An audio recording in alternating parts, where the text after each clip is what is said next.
Uniform civil code या समान नागरिक संहिता यूसीसी में देश में सभी धर्म समुदायों के लिए एक समान एक बराबर कानून बनाने का वकालत की गई है। आसान भाषा में बताया जाए तो इस कानून का मतलब है कि देश में सभी धर्म समुदायों के लिए कानून का एक समान होगा। यह संहिता संविधान के अनुच्छेद 44 के तहत आती है। उत्तराखंड मंत्रालय ने 4 फरवरी 2024 को यूसीसी को मंजूरी दे दी है। उत्तराखंड मंत्रिमंडल की मंजूरी मिलने से राज्य विधानसभा में इसे पेश करने का मार्ग प्रशस्त हो गया है। इसी के साथ उत्तराखंड ने समान नागरिक संहिता यूसीसी को लागू करने वाला देश का पहला राज्य बनने की दिशा में एक और कदम बढ़ा दिया है। मुख्यमंत्री पुष्कर सिंह धामी की अध्यक्षता में हुई बैठक में यह निर्णय लिया गया है। यह मुद्दा एक सदी से भी ज्यादा समय से राजनीतिक और बहस के केंद्र बना हुआ है और भारतीय जनता पार्टी के लिए प्राथमिकता एजेंडा रहा है। भाजपा 2024 में सरकार बनने से यूसीसी को संसद में कानून बनाने पर जोर दे रही है। भाजपा 2014 में सरकार बनने से ही यूसीसी को संसद में कानून बनाने पर जोर दे रही थी।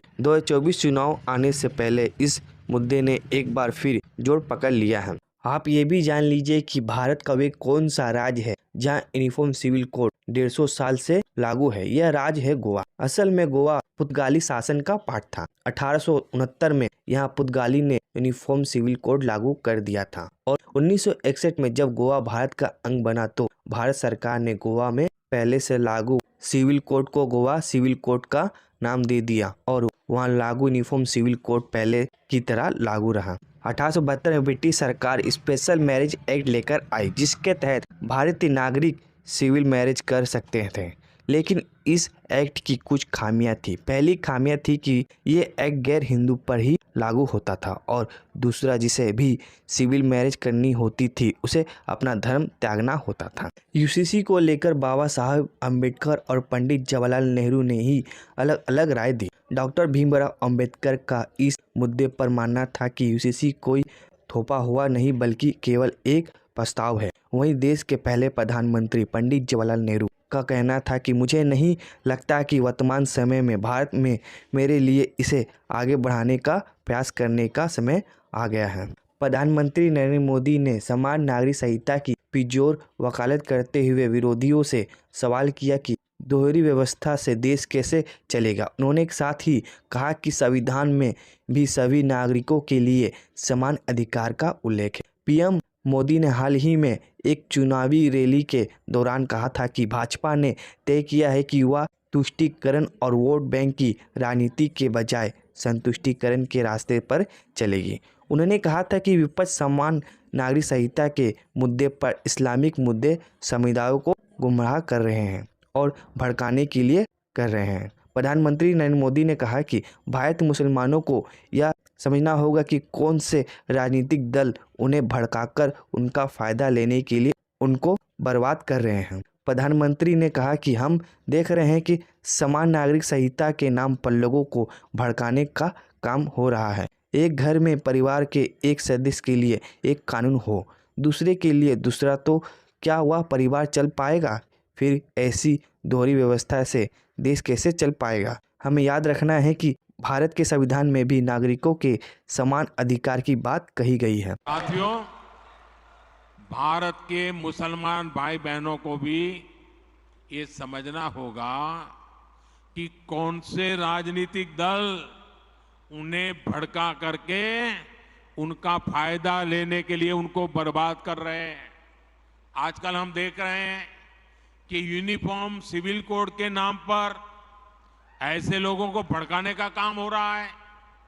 आप मुझे बताइए, एक घर में परिवार के एक सदस्य के लिए एक कानून हो, परिवार के दूसरे सदस्य के लिए दूसरा कानून हो, तो क्या वो घर चल पाएगा? क्या कभी भी चल पाएगा क्या? फिर ऐसी दोहरी व्यवस्था से देश कैसे चल पाएगा?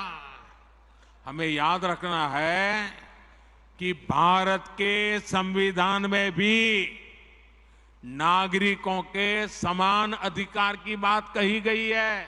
यूसीसी लागू होते ही उत्तराखंड में क्या क्या बदल जाएगा? शादी के समय लड़का 21 साल और लड़की 18 साल की होगी।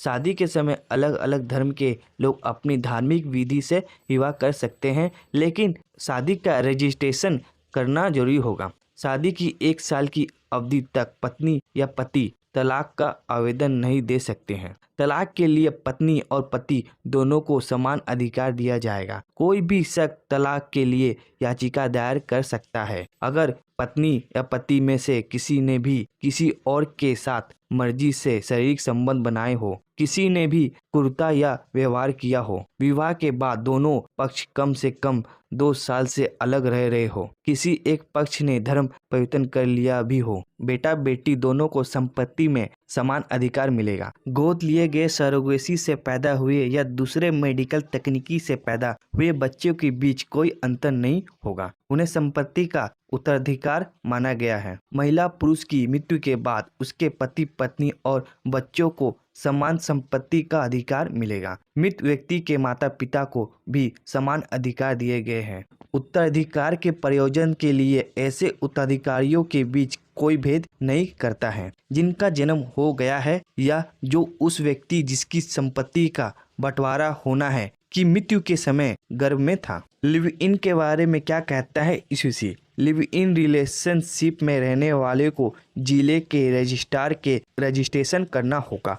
अगर इन रिलेशनशिप को ख़त्म करना चाहते हो तो उसकी जानकारी भी देनी होगी। अगर कोई कपल बिना सूचित किए 1 महीने से ज़्यादा लिव इन रिलेशनशिप में रह रहा है तो उन्हें 3 महीने की जेल की सजा या 10,000 रुपये का जुर्माना लगाया जा सकता है। 21 साल से कम उम्र के लड़के लड़कियों को रजिस्ट्रेशन के लिए माता पिता की सहमति लेनी होगी। लिव इन रिलेशनशिप में रहने के दौरान अगर बच्चा पैदा होता है तो उसे भी वैध माना जाएगा। इसके साथ ही अगर रिलेशनशिप टूटती है तो महिला अदालत जा सकती है और गुजारा भत्ता भी मांग सकती है।